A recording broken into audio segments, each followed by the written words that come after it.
अस्सलाम वालेकुम, you are listening to Malik Shahzaib. और आज की इस वीडियो में हम ये डिस्कस करेंगे कि फाइनल ईयर प्रोजेक्ट कैसे चूज़ करते हैं, और उसके साथ साथ मैं आपको अपने बारे में बताऊंगा कि मैंने अपना फाइनल ईयर प्रोजेक्ट कैसे चूज़ किया था और उसको फिर कैसे बनाया था, और डॉक्यूमेंटेशन वगैरह सारा कुछ जो मेरा फाइनल ईयर प्रोजेक्ट का एक्सपीरियंस था वो आपके साथ शेयर करूँगा, क्योंकि आपने भी फाइनल ईयर प्रोजेक्ट बनाना है। तो आई होप सो कुछ ना कुछ उससे आपको सीखने को मिलेगा। तो फाइनल ईयर प्रोजेक्ट की जो स्टोरी होती है वो कुछ यूँ स्टार्ट होती है कि एक टीचर होते हैं। यहाँ पे हम एक टीचर बनाते हैं और साथ लिख देते हैं कि ये कौन है, टीचर है। ठीक है, टीचर क्या करते हैं, क्लास में आते हैं। तो सबसे पहले हम क्या करते हैं, यहाँ पे एक क्लास बना लेते हैं। तो ये मैं यहाँ पे लिख लेता हूँ क्लास। ठीक है, और इस क्लास के अंदर क्या होते हैं, बहुत सारे स्टूडेंट्स होते हैं। तो यहाँ पे हम लिख लेते हैं कि ये टीचर हैं, ये पूरी क्लास थी और क्लास के अंदर स्टूडेंट्स हैं। तो स्टोरी कुछ यूँ स्टार्ट होती है। टीचर क्या करते हैं, जो स्टूडेंट्स का जब लास्ट सेमेस्टर होता है या जब आप प्रोजेक्ट बनवाना होता है तो आके अनाउंसमेंट करते हैं कि स्टूडेंट्स आपने फाइनल ईयर प्रोजेक्ट बनाना है। ठीक है, तो उसके लिए आपको कुछ हिंट्स देते हैं, कुछ गाइडलाइंस देने हैं कि किस किस तरह से आपने इसको लेकर चलना है। मोस्टली यूनिवर्सिटीज़ में 4 मंथ का टाइम होता है, तो वो बताते हैं कि आपके 4 मंथ्स होंगे इसको कंप्लीट करने के लिए। आपने इसकी डॉक्यूमेंटेशन भी करनी है। ठीक है, वो भी हम यहाँ पे लिख लेते हैं। और उसके साथ साथ आपको ये कहा जाता है कि एक वीक में आप ये सोचें कि आप लोगों ने बनाना क्या है, आप क्या प्रोजेक्ट बनाओगे। सिर्फ आपको सोचने का टाइम दिया जाता है।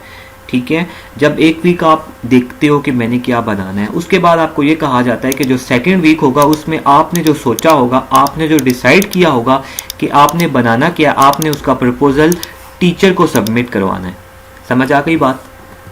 तो जो मेरे साथ इस तरह का सिनेरियो हुआ, मेरा बेसिकली कंप्यूटर का बैकग्राउंड नहीं था, तो टीचर ने आके इस तरह अनाउंसमेंट की तो मैंने कहा बन जाएगा प्रोजेक्ट, कोई टेंशन नहीं है। लेकिन क्योंकि मेरा कंप्यूटर का बैकग्राउंड नहीं था, इस डिग्री से पहले मुझे ये नहीं पता था कि वेबसाइट को हम चलाते कैसे हैं। तो इस डिग्री ने मुझे इस काबिल बना दिया कि मैं वेबसाइट्स बना सकता हूँ।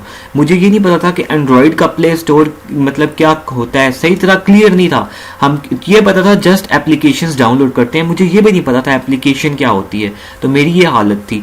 जब मैंने कहा प्रोजेक्ट बन जाएगा, कोई टेंशन नहीं है, लेकिन जब हमने अब सोचना था तो फर्स्ट 2 डेज मैंने कुछ भी नहीं सोचा, मैंने कहा बन जाएगा। थर्ड डे मैंने थोड़ा थोड़ा सोचना स्टार्ट किया, मैंने कहा क्या बनाऊं। तो मैंने क्या किया, डिफरेंट लोगों से मशवरा किया कि मैंने फाइनल ईयर प्रोजेक्ट बनाना है तो मैं क्या बनाऊं। तो एक बंदे ने कहा कि तुम ऐसा करो, वेबसाइट बनाओ। ठीक है, दूसरे ने कहा कि तुम वेबसाइट्स ना बनाओ, तुम एंड्रॉयड एप्लीकेशन में आओ। तीसरे बंदे ने कहा कि तुम जो सा है इनमें भी ना हो, तुम क्या करो गेम्स वगैरह बनाओ। तो मुझे समझ ना आए, तो मैंने कहा किसका स्कोप ज़्यादा है यार, कहाँ पे जाना चाहिए। ये ना हो कि मैं जो सा डिग्री कंप्लीट करूं तो मुझे जॉब ही ना मिले, कोई चीज़ मुझे समझ नहीं आ रही थी। यानी इन शॉर्ट मैं ये कहना चाहता हूँ, जितने लोगों से मशवरा कर रहा था ना, उन सब ने अपना अपना आइडिया दिया और मैं तो कंफ्यूज हो गया। एक से मैं जाके पूछता था दिन को, यार मैं क्या बनाऊँ, वो कहता है वेबसाइट बनाओ। मैं कहता ठीक है वेबसाइट बनाऊंगा। तो अब मेरा माइंड बन गया मैं वेबसाइट बनाऊंगा। तो जाके टीचर को मैंने कहा सर मैं वेबसाइट बनाऊंगा। सर कहते हैं ठीक है। सर ने अपने पास पेपर पे लिख लिया कि शाहज़ेब वेबसाइट बनाएगा, क्योंकि सर स्टूडेंट्स का लिख रहे थे पेपर के ऊपर। तो क्या हुआ कि नेक्स्ट दिन मेरी किसी और बंदे से मुलाकात हुई, वो कहते हैं यार वेबसाइट ना बनाओ, वेबसाइट का इतना फ़ायदा नहीं है, तुम प्ले स्टोर पे जाओ, तुम जो है ना एंड्रॉयड एप्लीकेशंस बनाओ तो वो प्ले स्टोर पे लोग डाउनलोड करेंगे। तो मैंने कहा यार अच्छा। तो फिर मैंने कहा चलो ठीक है, मैं एंड्रॉयड एप्लीकेशंस बनाऊंगा, मैं वेबसाइट नहीं बनाता। और अगले दिन गया सर को, मैंने कहा सर मैं एंड्रॉयड एप्लीकेशन बनाऊंगा। तो इवन तो मैं सर कहें कि कल तो तुम कह रहे थे वेबसाइट का। तो इस तरह मेरी 3-4 और लोगों से डिस्कशन हुई। तो यानी जिस बंदे से बात करता था वो आगे से मुझे कुछ और कहता था, मैं और कंफ्यूज होता था। तो आपको मैं बताता हूँ मेरे साथ हुआ क्या। मेरे साथ कुछ इस तरह का हुआ कि जब मैंने कहा कि मैंने वेबसाइट बनानी है, जब मैंने कहा कि मैं चलो वेब डेवलपमेंट करता हूँ, कोई अपने प्रोजेक्ट में वेबसाइट बनाता हूँ, तो यहाँ पर प्रॉब्लम ये आई कि बहुत सारी डिफरेंट लैंग्वेजेस आ गई। PHP लैंग्वेज आ गई। ठीक है, यहाँ पे अब जो है C# आ गई, .NET लैंग्वेज आ गई। ठीक है, तो मुझे अब ये नहीं समझ आ रही थी कि मैं C# में बनाऊँ, .NET में बनाऊँ, किस में बनाऊँ, कोई समझ ना आए मुझे। इसके अलावा और भी लैंग्वेजेस में वेबसाइट बनती हैं, तो मुझे समझ नहीं आ रही थी।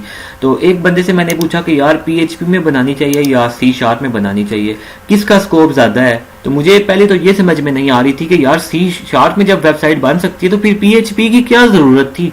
जब PHP में बन सकती थी तो C# की क्या ज़रूरत थी। तो इन शॉर्ट ये दोनों लैंग्वेजेस होती हैं, दोनों में वेबसाइट बन सकती हैं, दोनों का अपना स्कोप होता है, इसका भी स्कोप होता है, इसका भी स्कोप होता है। आप ये नहीं कह सकते कि इसका स्कोप ज़्यादा है इसका स्कोप कम है, ऐसी बात नहीं है। ये माइक्रोसॉफ्ट वालों की जो है लैंग्वेज है, तो दोनों का स्कोप है अपनी जगह, लेकिन हर चीज़ का स्कोप है। इसी तरह वेबसाइट में मैं आपको ये बताना चाहता हूँ कि कोई कहता है PHP में आओ, PHP में पाकिस्तान में, इंडिया में सबसे ज़्यादा वेबसाइट्स बनाई जाती हैं, और C# में, .NET में जो है कम वेबसाइट्स बनाई जाती हैं, बड़े प्रोजेक्ट्स बनाए जाते हैं। इस तरह की बहुत सारे लोगों ने बातें की, तो इसमें आके मैं यहाँ पे कंफ्यूज हो गया, मुझसे ये डिसाइड ना हो PHP या .NET। उसके बाद मैं जब एंड्रॉयड एप्लीकेशंस में आया तो एंड्रॉयड एप्लीकेशन की मुझे समझ ना आए, यार अब मैं क्या करूँ। एंड्रॉयड एप्लीकेशन में भी अब देखो ऐप्स होती हैं, ठीक है, उसके अलावा जो है वो गेम्स होती हैं, तो मुझे समझ ना आए कि गेम बनाऊँ, ऐप बनाऊँ, क्या करूँ, कुछ समझ में भी ना आए। उसके बाद आईफोन की होती हैं, iOS होती हैं एप्लीकेशन, इस तरह उसमें भी ऐप्स होती हैं, ठीक है, उसमें भी गेम्स होती हैं, तो मुझे कुछ समझ में नहीं आ रहा था। इन शॉर्ट मैं स्टक हो चुका हुआ था इन सारी चीज़ों के अंदर। अब वेबसाइट में आते हैं तो वेबसाइट में मेरे से ये डिसाइड नहीं हो रहा था कि मैंने वेबसाइट बनानी कौन सी है। मैंने डिसाइड किया कि मैं ई-कॉमर्स की वेबसाइट बना लेता हूँ, ठीक है। तो जब मैंने ये डिसाइड किया कि ई-कॉमर्स की वेबसाइट बनाता हूँ, तो लोग कहते हैं वो तो पहले से बनी हुई है, तो तुम उसमें क्या करोगे। यार मैं इतना कंफ्यूज, कुछ समझ में ना आए। उसके बाद मैंने कहा कोई और वेबसाइट बनाता हूँ, तो ये जो सा प्रोजेक्ट उठाऊं, जोन सी में वेबसाइट उठाऊं, तो सर के पास जाऊं, स्टूडेंट से डिस्कस करूं, वो तो कहती है पहले से बनी हुई है, तो तुमने क्या इसमें नया किया है। मैंने कहा यार मुझे समझ ही ना आए, मैंने कैंसिल कर दिया। मैंने कहा यार सर के पास गया, मैंने जो कुछ समझ ही ना आए। उसके बाद एंड्रॉयड एप्लीकेशन पे आया, तो मैंने कहा चलो ये बनाते हैं। इसको सोचने लगा क्या बनाऊं, तो जोन सी एप्लीकेशन उठाऊं वो पहले से बनी हो, सर के पास जाऊं, सर कहते हैं यूनिक बनाओ। यार क्या करूं, गेम की बात की, गेम में भी यही सीन, अब कोई समझ ना आए। तो करते करते मेरे साथ ये हुआ था कि मेरी पूरी क्लास में जितने भी स्टूडेंट्स थे ना, उन्होंने अपने प्रपोजल सबमिट करवा दिए, मेरा प्रपोजल सबमिट नहीं हुआ। उन्होंने क्या किया, अपना प्रोजेक्ट बनाना स्टार्ट कर दिया, मेरा कुछ भी नहीं हुआ। इवन के जब हमारे पेपर स्टार्ट हो गए, मिड का पेपर था, तो उससे 3-4 दिन पहले मैंने अपना प्रपोजल सर को सबमिट करवाया है। इतना लेट, और सारी यूनिवर्सिटी में सबसे जो लेट प्रपोजल था वो मेरा ही था। क्यों? क्योंकि जब मुझे पता ही नहीं था कि मैंने बनाना क्या है, तो फिर मैं प्रपोजल कैसे जल्दी दे सकता था। तो जब तक मुझे इतना टाइम लगा कि मुझे ये समझने में कि मैंने बनाना क्या है, ठीक है। तो इस तरह करके ये मेरा सिनेरियो था, इस तरह की मेरी ये प्रॉब्लम्स थी। तो इनको मैंने कैसे फेस किया, टैकल किया, वो मैं आपके साथ इस वीडियो में आज डिस्कस करता हूँ। ओके, तो अब हम सबसे पहले ये देखते हैं कि हमें फाइनल ईयर प्रोजेक्ट को चूज कैसे करना है। जब टीचर आते हैं ना क्लास में, आपको कहते हैं कि आप बताओ आपने क्या प्रोजेक्ट बनाना है, तो क्लास के अंदर स्टूडेंट्स 2 तरह के होते हैं। कुछ स्टूडेंट्स होते हैं जो कि बहुत लाइक होते हैं, अच्छे पढ़ने वाले होते हैं, और कुछ ऐसे स्टूडेंट्स होते हैं जो लाइक नहीं होते, जो पढ़ने वाले नहीं होते, जिनको चीज़ों की अच्छी समझ नहीं आती। तो हर स्टूडेंट क्या करता है, हर स्टूडेंट ये करता है कि वो कोई अपना आइडिया सोचता है और उसके ऊपर काम करने का सोचता है। आप आइडिया कैसे चूज कर सकते हो, आप पाकिस्तान में, इंडिया में क्या कर सकते हो कि आपके पास बहुत सारी प्रॉब्लम्स होंगी, उस प्रॉब्लम को देखो अपनी फील्ड के रिलेटेड, उस प्रॉब्लम को आप खुद से सॉल्व करो। तो इसको कहते हैं कि कोई आइडिया, कोई न्यू आइडिया, ठीक है, कोई नया आइडिया आप सोचो, आइडिया फाइंड करो, उसके ऊपर आप प्रोजेक्ट बनाओ। तो आपके प्रोजेक्ट से क्या होगा, उस पाकिस्तान में, इंडिया में जो आपकी प्रॉब्लम थी वो सॉल्व हो जाएगी। समझ आ गई? तो ये होता है नया आइडिया। लेकिन होता इस तरह, जो अच्छे पढ़ने वाले होते हैं वो तो नए आइडिया के ऊपर बना सकते हैं प्रोजेक्ट, ठीक है, लेकिन जो अच्छा पढ़ने वाले नहीं होते, जिनके कॉन्सेप्ट्स क्लियर नहीं होते, तो वो कैसे नए आइडिया पे प्रोजेक्ट बनाएंगे। अब प्रोजेक्ट बनाने से पहले बहुत सारे स्टूडेंट्स ये काम करते हैं, मैंने डेमो भी लिए हैं यूनिवर्सिटीज में। तो स्टूडेंट्स ये काम करते हैं कि आइडिया सोचते हैं और उसके ऊपर काम करना स्टार्ट कर देते हैं। ये स्ट्रेटजी बिल्कुल भी गलत है, बिल्कुल गलत है। क्योंकि जब आपने कभी कोई प्रोजेक्ट बनाया ही नहीं है, सपोज करो हम एक गेम बना रहे हैं, आपने सोचा कि मैं गेम में ये करूंगा, एक हेलीकॉप्टर होगा, वो उड़ेगा ऐसे ऐसे करके, उसके सामने उसके एनिमीज आएंगे, फायर होगा और हेलीकॉप्टर एकदम गिर जाएगा, या इस तरह जो सा भी आप सिनेरियो सोचते हो उस तरह का हेलीकॉप्टर होगा। ठीक है, आपने आइडिया सोच लिया, अच्छी बात है, लेकिन क्या आपने आज से पहले कभी कोई गेम बनाई है? जब आपने उस तरह का कोई प्रोजेक्ट नहीं बनाया, तो आप नए आइडिया पे कैसे काम कर सकते हो? इस नए अपने आइडिया पे काम करने से पहले आपको क्या काम करना पड़ेगा, आपको सीखना पड़ेगा। आपको क्या करना पड़ेगा, अपनी लर्निंग करनी पड़ेगी। समझ आ गई? तो ये वाले स्टूडेंट्स जो पढ़ने वाले हैं और जो नहीं पढ़ने वाले, दोनों के लिए ये काम है कि आप सबसे पहले लर्निंग करो। अब सपोज करो हमने कोई गेम बनानी है ना, तो मैं आपको बताता हूँ आप गेम कैसे बनाओ। आपके फाइनल प्रोजेक्ट में गेम है, ठीक है, तो आपने अगर गेम बनानी है, आप क्या करो, YouTube पे आओ और यहाँ पे आप सर्च करो यूनिटी कंप्लीट ट्यूटोरियल, या यहाँ पे आप सर्च करो how to develop game full lectures, ठीक है। इसको आप इंटर करो, यहाँ पे आप सर्च करो, देखना आपके पास कोई ना कोई रिजल्ट आएंगे। तो ये आ गए हैं, ये देखो आपके पास रिजल्ट्स आए हैं, लेकिन ये मजे के नहीं है। आपने कोई एक ऐसी लेक्चर प्लेलिस्ट फाइंड करनी है जिसके अंदर वो कंप्लीट गेम बनाना सिखा रहा हो। तो यहाँ पे लिखते हैं फुल गेम गेम डेवलपमेंट, यहाँ पे हम लिख के सर्च करते हैं कि फुल गेम इन जोड़ी। तो ये देखो ये एक आ गई है प्लेलिस्ट। तो यहाँ पे से आपने वो वाली एक प्लेलिस्ट चूज करनी है। देखो ये भी एक प्लेलिस्ट है जो कंप्लीट आपको गेम बनाना सिखा रहा है। तो आपने वो वाली प्लेलिस्ट चूज करनी है जो कंप्लीट आपको एक गेम बनाना सिखा रहा हो। आपने अगर गेम प्रोजेक्ट यूज किया तो एक दफा एक गेम पूरी बनानी है, इधर लेक्चर से देख के आपको प्लेलिस्ट से पता चल जाएगा। अगर एक कंप्लीट होगी आपकी गेम, साथ साथ आपने नोट्स बनानी है, बेसिकली उससे आपकी लर्निंग होगी। आपने फिर एक और गेम बनानी है, 2 गेम्स बनानी है, और उसके बाद अपने उस नए आइडिया के ऊपर आपने काम करना है। समझ आ गई? अगर आप PHP में वेबसाइट बना रहे हो तो यहाँ पे लिखो मेक फुल वेबसाइट इन PHP, ठीक है। यहाँ पे एंटर करो तो यहाँ पे कोई ना कोई ऐसा बंदा होगा जो लाजमी पूरी वेबसाइट PHP में एक बनाना सिखा रहा होगा। तो ये देखो आपके पास प्लेलिस्ट आ गई। इस तरह की और भी प्लेलिस्ट होंगी।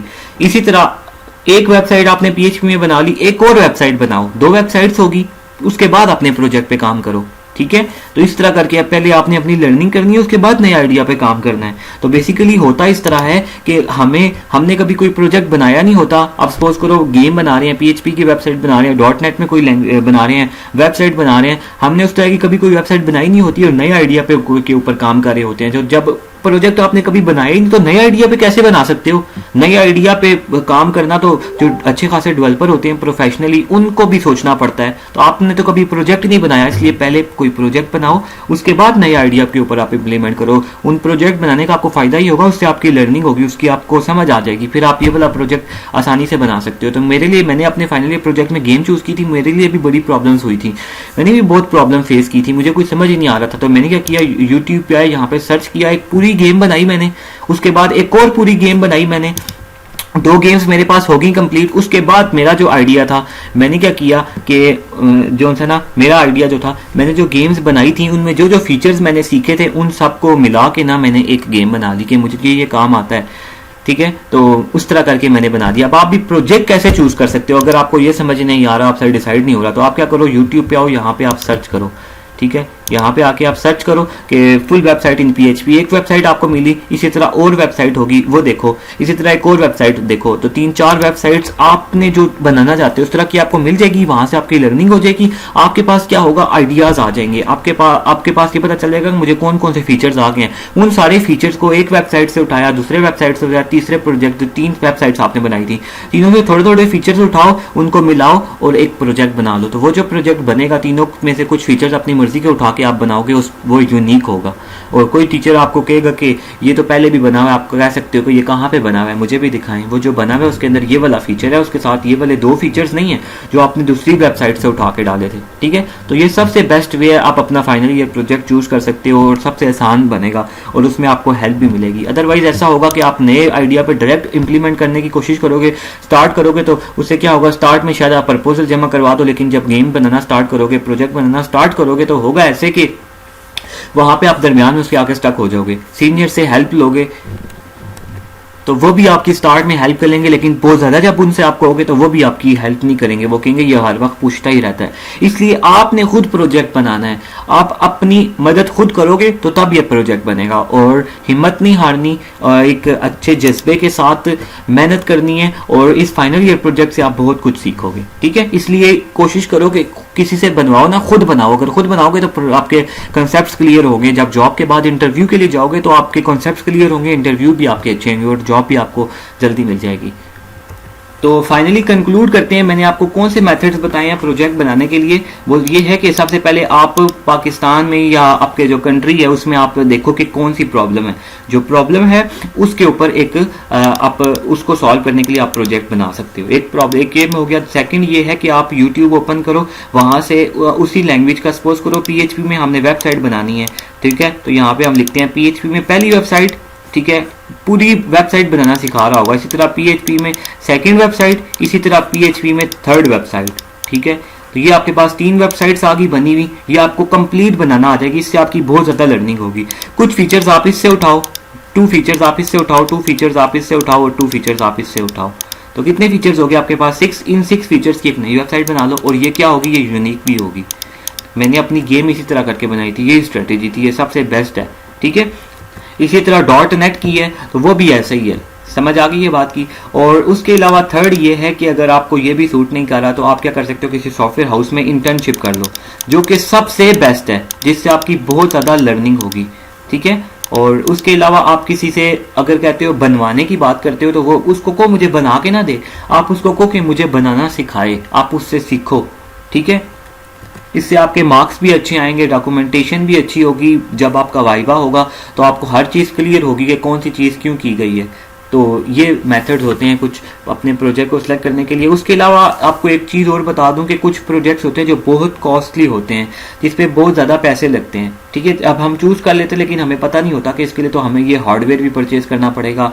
तो बाद में पता चलता है कि इसके ऊपर तो इतने ज़्यादा पैसे लग रहे हैं, हमारे पास इतने पैसे नहीं है, तो वो प्रोजेक्ट इस वजह से भी इनकम्प्लीट रह जाता है, कंप्लीट नहीं होता। तो आपने उसकी कॉस्ट वगैरह भी देख लेनी है कि ये हमारी जो हमारे रिसोर्सेज हैं उससे ज़्यादा तो नहीं लग रहे रिसोर्स, ठीक है। और एक चीज़ और मैं आपको ये रिकमेंड करूंगा, जो मैंने आपको कहा है कि आपने वो प्रोजेक्ट चूज करना है, वो लैंग्वेज चूज करनी है जिसमें आपको गाइडेंस मिल रही हो, जिसमें आपको हेल्प मिल रही हो, कोई हेल्प करने वाला हो। तो उससे क्या होगा, जब भी आप स्टक होगे हेल्प करने वाले से पूछोगे, वो आपको गाइड कर देगा और आपका प्रोजेक्ट अच्छा बन जाएगा, ठीक है। तो इस वीडियो के लिए इतना ही। अगर फिर भी आपके कोई क्वेश्चन है आप कमेंट करके मुझसे पूछ सकते हैं। अपना ख्याल रखिएगा। अल्लाह हाफिज़।